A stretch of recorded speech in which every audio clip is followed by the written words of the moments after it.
কিছু কথা বলতে আসলে কষ্ট লাগে। বছর পর বছর ধরে আমরা বাংলাদেশের যে বেকার আছে, স্টুডেন্ট আছে, তারা অত্যাচারিত। মেধাবীরা, পরিশ্রমীরা আসলে তাদের যোগ্য জায়গায় যেতে পারতেছে না। এটা একটা দেশের বড় রকম ব্যর্থতা। তো সমস্যাটা কোন জায়গায়? সরাসরি পয়েন্টে আসে। আমরা জানি যে বিসিএস ছাড়া মোটামুটি অন্যান্য যে কোনো চাকরি পরীক্ষার প্রশ্ন আউট হয়ে যায়, কিন্তু লেটেস্ট নিউজ হচ্ছে বিসিএস এর প্রশ্ন আউট হয়। ইন্টারেস্টিং বিষয় হচ্ছে এই যে প্রশ্ন আউট হইতেছে ওপেনলি, প্রুফ সহকারে, কারো ব্যাপারে কারো বিরুদ্ধে কোনো ব্যবস্থা নেওয়া হইতেছে না। যে প্রশ্ন আউট করতেছে তার বিরুদ্ধে কোনো ব্যবস্থা নেওয়া হইতেছে না। যাদের মাধ্যমে প্রশ্নটা আউট হইতেছে তাদের কোনো ব্যবস্থা নেওয়া হইতেছে না। আর যারা বেকার আছে, আমরা যারা বেকার চাকরি প্রার্থী, যারা ক্যান্ডিডেট ইন ফিউচার যারা আসবেন হবেন, তারাও চুপচাপ। আগের একটা দেশের কন্ডিশন ছিল একরকম, বর্তমান দেশের কন্ডিশন কিন্তু ভিন্ন রকম। নিজের দাবিগুলো আদায় করে নেওয়ার মতন মন মানসিকতা থাকা আমাদের উচিত। দেখেন, প্রত্যেকটা চাকরি পরীক্ষায় বড় বড় যে সার্কুলারগুলো আসে, বিসিএসে তো 4 লাখ 5 লাখ আবেদন করে, 3 লাখ 3.5 লাখ আবেদন করে। এবার প্রাইমারিতে প্রায় 10 লাখের মতন আবেদন করা হয়েছে।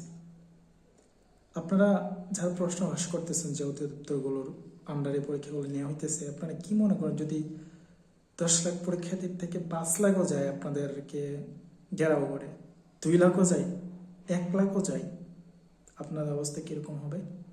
একবার চিন্তা করে দেখছেন? মানে কি একটা অবস্থা! আমরা তো কেউ চায় না বসে বসে ভাতা টাকা, কি চাইতেছে না, চাইতেছে একটা ফেয়ার পরীক্ষা। ফেয়ার একটা পরীক্ষা চাইতেছে বেকাররা। এমনিতে তো তারা দেশের বোঝা, পরিবারের বোঝা, সমাজের বোঝা, তার একটা ফেয়ার পরীক্ষা চায়। এই পরীক্ষাটা অ্যারেঞ্জ করতে পারেন না আপনারা? দরকার লাগলে 100 টাকা ফির জায়গায় 200 টাকা ফি নেন, 200 টাকা ফির জায়গায় 400 টাকা ফি নেন, 500 টাকা ফির জায়গায় 1000 টাকা ফি নেন।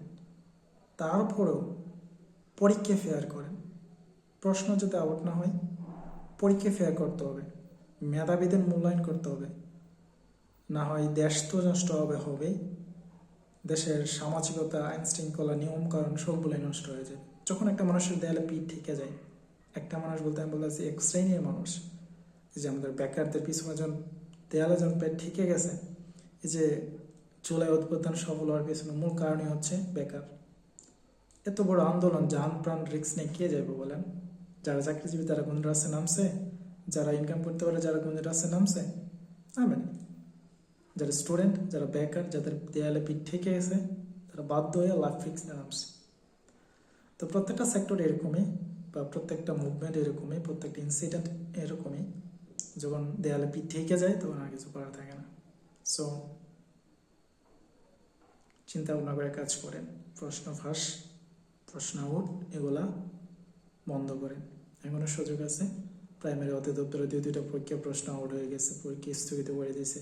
2 তারিখ প্রাইমারি পরীক্ষা, এটা আউট হবে চিন্তা ভাবনা করতেছেন, আলোচনা চলতেছে। মানে বাংলাদেশে জন্মগ্রহণ করা একটা পাপ।